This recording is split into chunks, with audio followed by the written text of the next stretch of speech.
여러분 반갑습니다.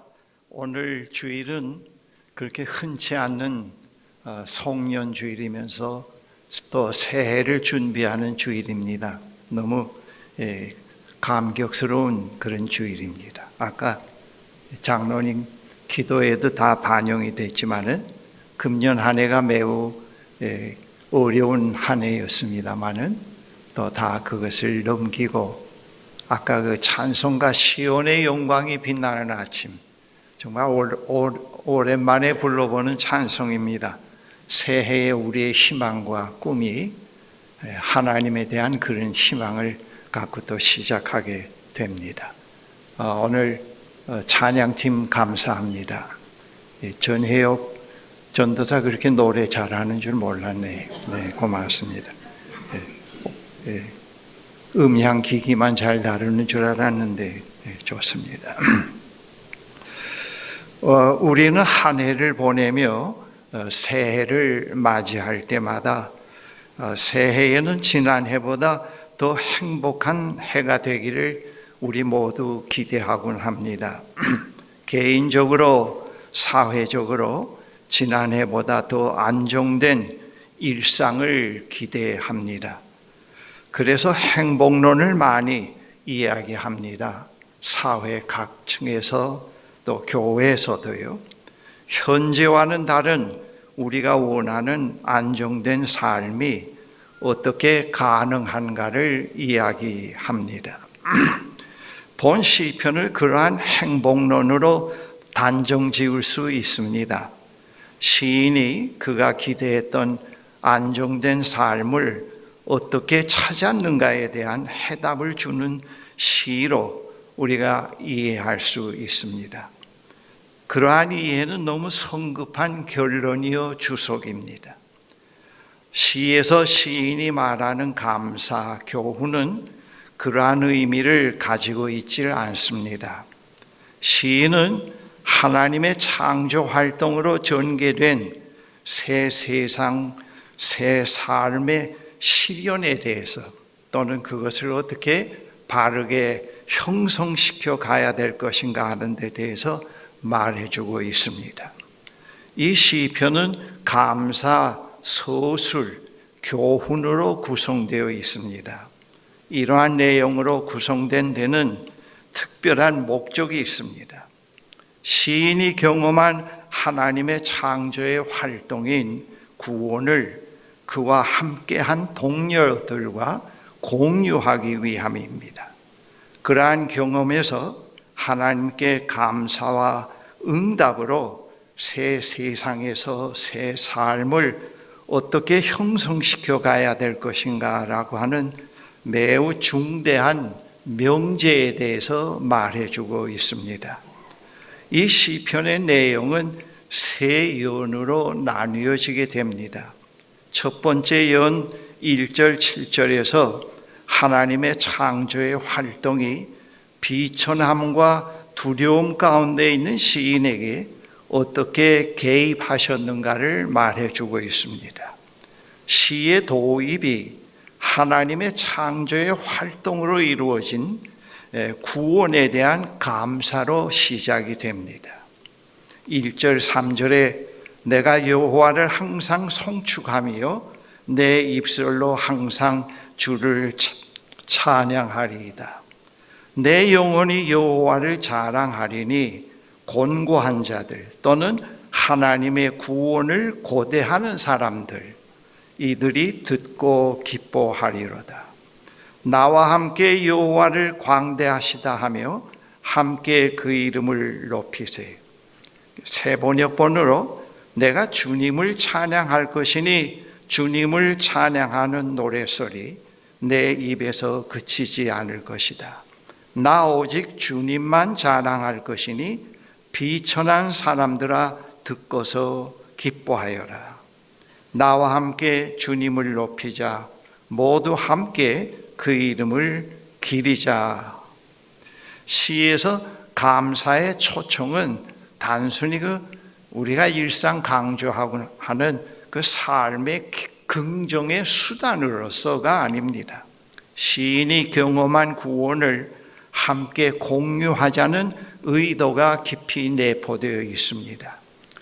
곤고한 가운데 있던 시인의 동료들에게 구원은 새 세상, 새 삶이라고 하는 복된 소식이었고 또 선물이었던 것입니다. 그리고 그들이 살아내야 할 책임이며 과제였던 것입니다. 본문 4절에 하나님의 창조의 활동이 시인의 어려운 일상에 어떻게 개입하셨는지 말해줍니다. 여호와께 간구하며 내게 응답하시고 내 모든 두려움에서 나를 건지셨도다. 하나님께서 두려움에 사로잡혀 있는 시인의 부르짖음에 귀를 기울이시고 들으시고로 시작이 됐습니다.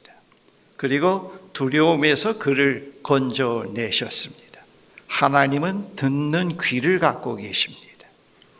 하나님의 창조의 활동이 귀를 기울이시고 들으시고 건져내시는 아주 구체적인 행위로 묘사되어 있습니다. 하나님은 그 무엇에도 제한받지 않으시고 그의 자유 가운데서 활동하시는 분이시요, 동시에 그의 백성이 간절히 도움을 구할 때 귀를 기울이시고 들으십니다. 그리고 모든 두려움에서 구원해 주십니다. 하나님의 돌보심과 보호하심이 시인의 고난 가운데의 일상 속에서도 함께 하셨습니다. 그러한 사실을 본문 7절에 이렇게 전해주고 있습니다. 여호와의 천사가 주를 경외하는 자를 둘러 진치시고 그들을 건지셨도다.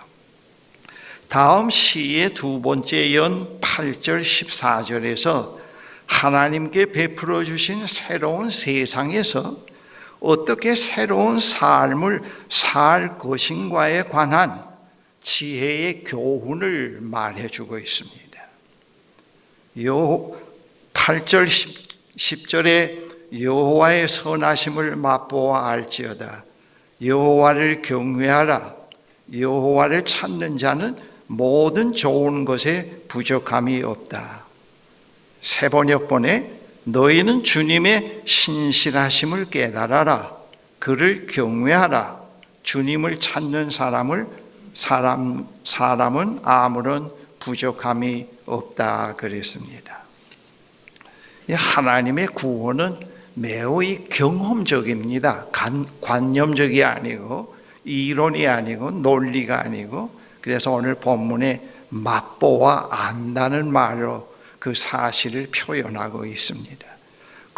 이런 하나님의 구원에는 하나님의 신실하심이 거기에 포함되어 있고 반영되어 있고, 거기에는 그걸 경험하는 사람, 맛보는 사람은 이 세상에서 돈 주고 살 수 없는 자족함이 있고, 그리고 사람들이 추구한 참된 행복이 거짓된 행복이 아니고 참된 행복이 거기에 있습니다. 그러므로 구원의 응답은 매우 신실해야 합니다. 하나의 종교적 행사로 끝나면 안 되고 우리의 삶 전체로 매우 신실하게 반응해 가야 합니다. 하나님께서 베풀어 주신 새 세상, 새 삶을 매우 신실함으로 응답해 가야 합니다. 한 일시적인 것이 아니고 일회적인 것이 아니고 평생 그런 방향으로 살아가야 됩니다. 11절, 14절에 교훈의 내용이 구체적으로 제시되고 있습니다. 너희 자녀들아, 내가 여호와를 경외하는 법을 너에게 가르치리라. 여호와를 경외하는 법 또는 길을 가르쳐 주겠다고 했습니다. 거기에 거짓말을 하지 말며 악을 버리고 선을 행하며 평화를 따르라. 평화를 찾기까지 힘을 다하라고 13절 14절에 말씀합니다. 하나님의 창조의 활동으로 이루어진 새 삶을 형성해 가는데 악과 타협하지 말고 적극적으로 선을 행해 가야 됩니다. 실현해 가야 됩니다. 하나님의 구원, 새 삶에는 책임과 의무가 그러한 의미에서 수반되어 있습니다. 하나님의 구원을 경험한 사람들이 흔히 생각할 수 있는 것은 자신들이 착하게 깨끗하게 살아서 하나님으로부터 더 많은 보호를 받아야 된다고 하는 그 자기 집착에 사로잡힐 수가 있습니다. 전유물로 생각합니다. 자기만의 전무후무한 것으로 착각할 수도 있습니다. 시편에서 주는 교훈은 그러한 자기 집착이 아닙니다. 그것을 넘어서서 적극적으로 선을 행함으로 악에 대항해서 계속해서 싸우고 계시는 하나님의 창조에 참여할 것을 요구하고 있습니다. 시의 세 번째 연 15절 21절은 의인에 대한 고찰입니다. 하나님께 의로움이란 어떤 의미를 가지며 의인은 하나님께 어떤 존재인가? 그걸 말해주고 있습니다. 다시 말하면 하나님의 그 창조의 역사 속에서 구원받은 자, 하나님의 창조 속에서 하나님의 백성으로 태어난 자들을 말합니다. 그들은 도대체 어떤 존재인가? 이 시에서 의로움은 하나님께서 개입하시는 특별한 목표물입니다. 하나님이 역사에 개입하실 때 악인을 목표로 하고 개입하시는 것이 아니고 의를 목표로 하는 그런 목표물이고, 의로운 자들은 그 수혜자들이라는 걸 본문에서 말해줍니다. 모든 좋은 것의 수혜자들입니다. 그리고 의로움에는 삶을 새롭게 형성해 가야 하는 그런 과제가 있습니다. 수혜자들은 적극적인 선을 행함으로 인해서 그것을 수행하고 그 부르심에 응답해 가야 되는 것입니다. 의로운 자들에 대한 하나님의 태도가 15절 22절에 매우 자세히 묘사되어 있습니다. 15절에 의인을 향하시고 보시고, 이거 참 놀라운 일이죠. 하나님이 이 세속 사회 속에 사는 의인을 향하시고 보시고, 17절에 의인의 부르짖음을 들으시고, 18절에 마음이 상한 자에게 가까이 계시고, 19절에 고난에서 건지시고, 22절에 구원하신다 하는 말씀입니다. 이 하나님께서 의인의 사정을 들으시고 세상을 위한 탄원을 들으십니다. 의인들이 세상 속에 살면서 자기 실존 개인적인 문제뿐만 아니라 세상에 대한 탄원을 하나님께 아뢰는데 하나님께서 그것을 들으십니다. 세상에서 의인은 하나님의 뜻을 알리는 그러한 의미에서 통로가 됩니다. 그러한 의미에서 하나님의 창조에서 하나님의 백성들은 하나님의 창조의 파트너이며 그들은 하나님께서 베푸시는 모든 좋은 것들의 수혜자들이며 하나님의 창조 활동의 통로가 됩니다. 하나님께서 그의 파트너들에게 파트너 개인의 문제만이 아니고 세상에 대한 그의 생각과 계획을 알리시기를 원하십니다. 하나님은 소돔과 고모라에서 의인 10명을 찾고 있었습니다. 그의 생각을 알리시기 위해서. 그런데 찾지를 못했습니다. 하나님께서 찾아오셔서 소통할 수 있는 파트너가 필요했습니다. 그런데 그 10명을 찾지를 못했습니다. 에스겔서 22장 23절 31절에 이런 말씀이 있습니다. 이 땅을 위하여 성을 쌓으며 성 무너진 데를 막아서 나로 멸하지 못하게 할 사람을 내가 그 가운데서 찾다가 얻지 못했다. 이 유진 피터스의 메시지에 이것이 이렇게 번역이 되어 있습니다. 나는 이 모든 일에 맞서서 도성의 성벽을 보수하고 무너진 성벽 틈에 서서 내가 이 땅을 멸망시키지 못하게 막아줄 누군가를 찾고 있었다. 그러나 그런 자가 하나도 없었다 했습니다. 많은 사람을 찾는 게 아니고 한 사람, 10명을 하나님이 찾았습니다. 하나님께서 소통의 통로를 찾습니다. 많은 사람도 아니고 한 사람. 그런데 그 한 사람을 찾지 못했던 것입니다. 바로 의인의 위치가 그런 위치라고 하는 걸, 하나님의 파트너의 위치가 그런 위치라고 하는 걸 세상에서 그걸 얘기를 해주고 있습니다. 그리스도인은 하나님의 창조에서 예수 그리스도의 십자가와 부활을 통해서 하나님의 자녀로 하나님의 백성으로 태어난 사람들이요, 모든 좋은 것의 수혜자들이라고 얘기할 수가 있겠습니다. 그들은 하나님으로부터 실현 또는 형성해 가야 할 새 삶을 선물로 받았습니다. 이거 아주 중요해요. 우리 예수 믿는 사람들이 하나님으로부터 선물로 받은 새 삶을 평생 성령의 도우심과 함께 형성시켜 가야 할 과제라는 것, 책임이라는 것 거의 있거든요. 구원받았으니까 이젠 더 많은 혜택을 누리고 웰빙이 될 거고 자녀들이 잘 될 거고 자기만이 편하게 살 거라고 자꾸 이렇게 집착을 합니다. 근데 이 성서에서는 그런 걸 얘기를 하지 않습니다. 그러니까 예수 믿어도 자꾸 답답하고 그게 그대로 이루어지지 않으니까 하나님이 있느냐 없느냐 또 자꾸 회의하게 되고, 어떻게 하면 하나님을 설득할 수 있을까? 금식으로 또 만세 삼창으로 온갖 또 수단을 동원해서 하나님을 설득해 보려고 할 수가 있겠지요. 그런데 성경에서 말하는 것은 그것이 아닙니다. 이 하나님의 구원을 무의미하게 만들지 않고 온전하게 실현해 가기 위해서 항시 추구해야 할 아주 소중한 것이 있습니다. 사도 바울이 고린도전서 13장에도 마지막 절에 말씀하셨죠.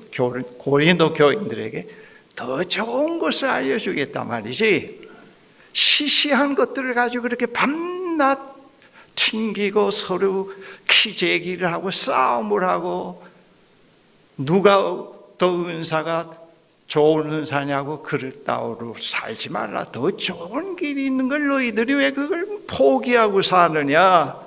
더 좋은 길을 얘기해 주겠다고 하면서 이 고린도 전서 13장에 들어가게 됩니다. 우리가 이 그리스도인들이 세상 속에서 살아가기 위해서 수혜자로, 하나님의 파트너로 살아가기 위해서 추구해야 할 것이 믿음, 소망, 사랑입니다. 믿음은 하나님의 창조 활동을 읽어가는 데서 이루어지는 깨달음, 이해, 변화에서 일어나는 하나님에 대한 깊은 신뢰입니다. 이게 신념이 아니에요.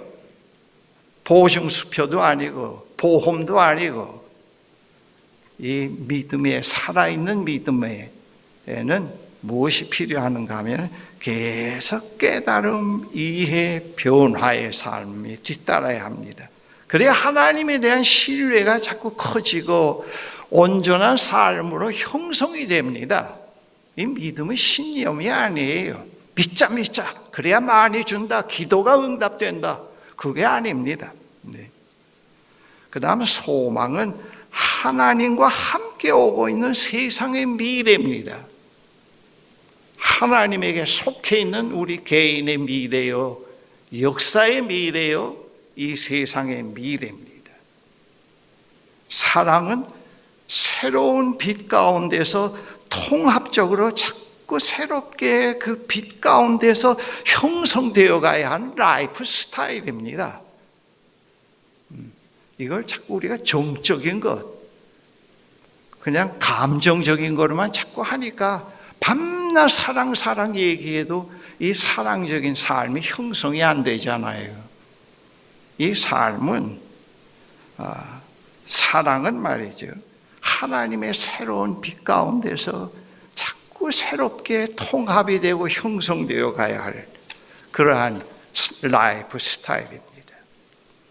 여러분, 이 사랑의 라이프 스타일은 오늘 이 하나님께서 인간에 대해서 취하는 태도 속에서 우리가 찾아낼 수 있는데, 이 라이프 스타일이, 사랑의 라이프 스타일이 다른 사람들의 이야기에 깊이 귀를 기울이고 경청해주고, 도움이 필요한 사람에게 시간을 내어주고, 물질이 필요한 사람에게 나누어주는 그런 삶의 방식입니다. 그것이 시대와 상황과 내의 성숙과 함께 자꾸 새롭게 빛 가운데서, 이념 속에서가 아니고 빛 가운데서 자꾸 새롭게 형성되어 가야 할 라이프 스타일입니다. 라이프 스타일. 제가 이렇게 생각해요. 노년에 와서 저는 하나님의 창조 활동에서 모든 좋은 것의 수혜자라고 제가 생각합니다. 그러한 생각은 내 웰빙 또는 재물이 많다고 그렇게 생각하는 건 아닙니다. 제가 무슨 재물이 있겠어요? 그렇게 생각은 아니고, 여러분, 새벽에 일어나서 채플로 올라가면서 하늘을 쳐다볼 때 맑은 하늘에 찬란한 별들을 보면서 하나님을 찬양하게 되고요, 채플에서 들어가서 그날 일용할 제 방에서 양식을 받게 되고요, 그리고 하나님으로부터 도움이 필요한 사람들을 위해서 또는 나라를 위해서 나에게 귀를 기울이시고 들으시기를 원하시는 하나님께 모든 사정을 아뢰기 시작을 합니다. 이거 굉장한 수혜자지요. 굉장한 수혜자입니다. 이 우주 전체를 다 수혜자로서의 그걸 즐길 수 있다고 하는 거, 어느 날 새벽에 아침에 복잡해지고 두려울 때 하나님 앞에 조용히 다른 말 하지 않고, 하나님, 지금 제가 이런 문제로 매우 힘들고 염려가 됩니다. 이거 하나하나 하나님께 양보합니다. 이것도 양보합니다. 그 대신에 이 시간에 아버지께서 저에게 깊은 평안으로 재형성시켜 주시고, 오늘 이 하루를 이런 염려에 먹힘을 당하지 않고 분열 속에서 살지 않고 인격이 단일한 인격으로 하나님을 찬양하며 즐겁고 기쁘게 살 수 있는 은사를 베풀어 주십시오 했을 때 오는 깊은 평안과 자유함, 하나님의 임재, 이거 돈으로 살 수가 없어요. 그런 의미에서 저희가 굉장한 수혜자라고 생각합니다. 굉장한 수혜자라고. 그리고 하루를 살아가는데 필요한 햇빛, 공기, 물, 자연, 함께할 형제 자매들, 이웃, 일용할 양식, 걸을 수 있고 노동할 수 있는 여력이 아직도 있다는 것, 이거 참 굉장한 수혜자라고 생각하고 감사해요. 그뿐만 아니라 하나님과 함께하는 현실의 생애 여정이 끝날 때 동시에 현재보다 더 좋은 하나님의 약속을 가지고 있다고 하는 것. 여러분, 노년의 이러한 삶을 향유하고 누릴 수 있다는 것은 그 믿음과 소망과 사랑이 없이는 불가능합니다. 제가 만들어낸 거 아니에요. 어떤 심리치료법을 만들어서 저를 컨트롤하는 것도 아닙니다. 이게 전적으로 하나님께서 오는 거예요. 이런 수혜자가 어디에 있겠어요? 이런 값진 걸 저에게 누가 주겠어요? 그런 의미에서의 수혜자라고 얘기할 수가 있습니다. 노년이 축복된 노년이라고 얘기할 수가 있습니다. 만일 제가 노년에 찾아오는 우울, 염려, 근심, 자기 집착에 묶여 있다고 하면은 하나님의 창조 활동에 참여할 수도 없고 하나님의 창조의 수혜자도 될 수가 없다고 생각합니다. 만약 제가 오래전에 이해한 편협한 하나님 이해에 지금도 묶여 있다면, 아주 고루한 교리에 묶여 있다면, 하나님을 항상 두려움과 공포 속에서 대하고 있다고 하면은 노년의 삶이 형편없을 것 같아요. 그런 신앙을 가지고 어떻게 노년을 버텨나가겠어요? 어떻게 이 세속사회를 뚫고 나가겠습니까? 그런데 그렇지 않습니다. 저의 삶을 하나님의 빛 가운데서 새롭게 형성해 오고 있었기 때문에 그래도 이 정도의 수혜자로 부유하게 여유 있게 산다고 저는 그렇게 생각해요. 그래서 노년의 삶이 축복이라고 얘기할 수가 있겠습니다. 제가 밤낮 자녀들의 성공, 출세, 저의 웰빙, 조금만 아파도 또 아픈데 몰두하고 또 항상 저기에 집착을 하고 그랬다면 이 노년에 하나님으로부터 오는 축복이 아무것도 없겠지요. 그렇죠. 은행에 잔고가 없다고 항상 또 염려할 수도 있겠고요. 근데 그런 거 다 없어도 그 이상의 것을 소유하고 살 수 있다는 것. 그래서 이 하나님의 백성의 훌륭한 점은 각박한 세상, 전쟁과 분열이 있는 세상 속에서 살면서 그런 부유한 자로 살아간다고 하는데 하나님의 백성의 위대성이 있는 겁니다. 남과 다른 점이 있는 겁니다.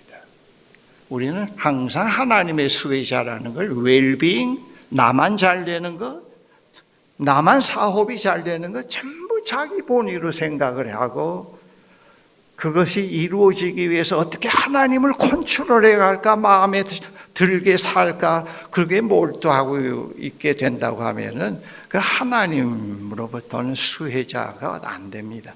제가 모세걸 시작할 때는 하나님의 정원사라고 용어를 썼는데 좀 바꿨습니다. 몇 년 전부터.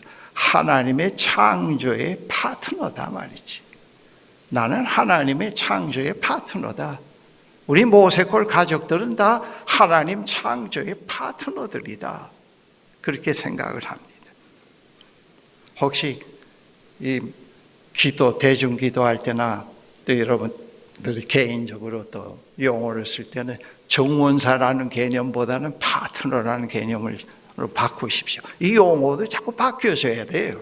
내 아내 보고도 작년에 쓰던 낡은 사고에서 사용하던 언어 그런 것들은 폐기시키자 말이지.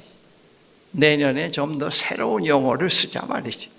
그런 얘기를 해마다 해오고 있습니다. 해마다 해오고 있습니다. 이 모세골 훈련의 주제인 일상에서 지금까지 어떻게 하면 문제가 없는 안정된 일상을 살 수 있을까를 우리가 얘기해 오고 있지는 않습니다. 예수 그리스도 안에서 오고 있는 새 세상, 새 삶을 어떻게 온전하게 살아갈 수 있을 것인가, 완벽보다도 온전하게 주님이 오시는 시간까지 살아갈 수 있을 것인가에 대해서 얘기해 오고 자꾸 리뉴얼 시키려고 지금 그 일을 지금까지 20여 년 동안 해오고 있습니다. 아마 새해에도 그동안의 경험, 깨달음, 지혜로서 그 일상의 프로그램을 계속 진행해 가려고 합니다. 매우 중요한 겁니다. 하나님의 수혜자로서 내년 한 해를 또 어떻게 살아갈 것인가? 수혜받은 자로서 하나님으로부터 온 새 삶, 새 세상, 이것을 어떻게 눈으로 보면서 소유해가면서 그 수혜자로서 이 세속사회 속에서 하나님의 통로로서 복된 자로서 살아갈 것인가? 이거 상당히 중요한 과제입니다. 그 과정을 살아가면서 주일에 와서 거기에 우리가 예배 첫 처음 시작할 때 회개가 있지요. 그 회개는 다 착하게 깨끗하게 살던 거 또 실패했네요. 또 사랑을 또 실패했네요. 또 원점으로 돌아가고 또 원점으로 돌아가고, 그런 의미에서 회개가 아니에요. 그런 의미에서 회개면 우리는 참 불쌍한 사람들입니다. 밤낮 하려다가 실패하고 하려다가 실패하고. 그러니까 그게 아니고, 이런 수혜자로서 하나님과 동행해 가는 과정 속에서 또 실수가 있죠. 또 잘못이 있습니다. 그걸 하나님께 아뢰고 그 다음 과정을 또 내딛는 의미에서의 그 고백 시간이 돼야 됩니다. 이 고백의 시간이, 아이고 착하게 살라고 하는데 또 안 됐네요. 또 돌아가고 또 이게 프로세스가 없잖아요. 프로그레스가 없다고요. 밤낮 한탄이라고요. 그건 뭐예요? 그런 기독교인들 뭐 하겠어요? 그게 아니에요. 내 신념, 내 어떠한 그 목표가 아니고 하나님과 함께하는 인생 속에서 지금 이 시점에서 하나님과 함께 오는 과정 속에서 이런 또 잘못이 있었네요. 이런 수정해야 할 것들이 있었네요. 벗어버려야 할 것들이 있었네요. 또 그 다음 과정을 주님과 함께 가기 위한 겁니다. 그런 의미에서의 고백이 돼야 됩니다. 잘못하면 고백이 한탄이 될 수 있고, 프로그레스가 없는, 됐다가 또 돌아가고 된 짓 하다가 또 돌아가고 밤낮 이 짓 하다가 끝나요. 형성되는 삶은 없는, 이 기독교인의 삶은 성령의 역사와 도우심 속에서 형성되어 가는 겁니다. 복받기 위한 하나의 쇼가 아닙니다. 형성되어 가야 돼요. 내년 한 해가 또 그런 해예요. 그런 해입니다. 그런 해로서 우리가 새해를 기다리고 새해를 맞이하게 되는 것입니다. 여러분, 유 목사님과 함께, 유지훈 목사님과 함께 그런 새해를 살아가는 희망의 새해입니다. 새해입니다. 여기는 아멘 소리 크게 내도 돼요. 착하게 살다. 유 목사님하고 착하게 사는 법을 배우자. 나만 성공하는 법을 배우자. 웰빙을 배우자. 그럼 기독교가 그럼 뭐하예요? 뭐하는 기독교예요? 그렇잖아요. 우리는 그 수준을 넘어선다고요. 그 수준을 넘어서요. 참, 그래서 생각해 보면은 토요일 날 아침에 채플에 가서도 생각해 보면 세상이 어둡고 복잡하고, 우리의 경건과 우리의 착함과 우리의 어떤 환경에 어떤 도움이 되는 행동으로서는 도저히 막을 수 없는 시간이 지금 다가오고 있잖아요. 도저히 개인의 경건과 결단으로 막을 수 없는, 한 믿음의 공동체로서 막아볼 수 없는 그 시간이 오고 있다고요. 그렇지만은 미래가 하나님 손 안에 있다고 하는 거예요. 이미 하나님은 새 일을 시작했고 거기에 우리가 함께 있다는 것, 그게 수혜자들이라는 것. 이 묵상 속에서 오는 이런 거는 상당히 신이 난다고요. 새 힘이 나고요. 우리는 그런 새해를 기다립니다. 또 한 해를 실패했네요. 사랑을 하다가 다 끝냈네, 못했네요. 죽을 때까지 여러분들이 생각하는 사랑 못해요. 못한다고요. 부부간의 라이프 스타일을 자꾸 바꾸어가고, 언어를 바꾸어가고, 이웃에 대한 태도를 바꾸어가고, 수정해가고, 자꾸 형성해가야 돼요. 이기적인 데서 벗어나서 다른 사람의 이야기를, 거품을 물고 자기 간증만 하려던 삶을 내려놓고 다른 사람의 이야기를 깊이 하나님처럼 들어주고 이해해주고, 하나님께서 원하시는 시간을 내어주고, 도움이 필요한 물질을 나누어 갖고, 그런 거야. 거기서 다른 사람들이 우리에게서 뭘 봅니까? 하나님을 본다고 해요. 하나님이 누구라는 걸 보게 된다고 해요. 그런 하나님을 우리는 소개하는 사람들이에요. 나를 소개하는 사람이 아니고요. 제가 설교를 이제 마치려고 합니다. 연말에 너무 오래 하면 또 안 될 것 같아요. 마치려고 하는데요. 제가 어느 한 불구 소녀의 이야기로 이 설교를 마감하겠는데, 이 이야기는 아주 심플한 얘기인데요. 이 이야기의 새로운 삶, 하나님께 대한 응답, 하나님의 통로, 하나님의 파트너, 하나님으로부터의 수혜자, 그런 의미가 다 여기에 포함이 되어 있습니다. 여러분, 이 이야기를 자꾸 곱씹어 보면은 지금까지 한 내용이 여기에 다 숨겨져, 이 이야기에 숨겨져 있어요. 예수님의 비유에 하나님 나라가 숨겨져 있는 것처럼 그 비유에 숨겨져 있는 하나님 나라를 우리는 밝히지 않아요. 무엇인가를 보려고 하지 않습니까? 이 이야기에 바로 그런 것들이 숨어 있어요. 제가 얘기를 합니다. 말씀드리겠습니다.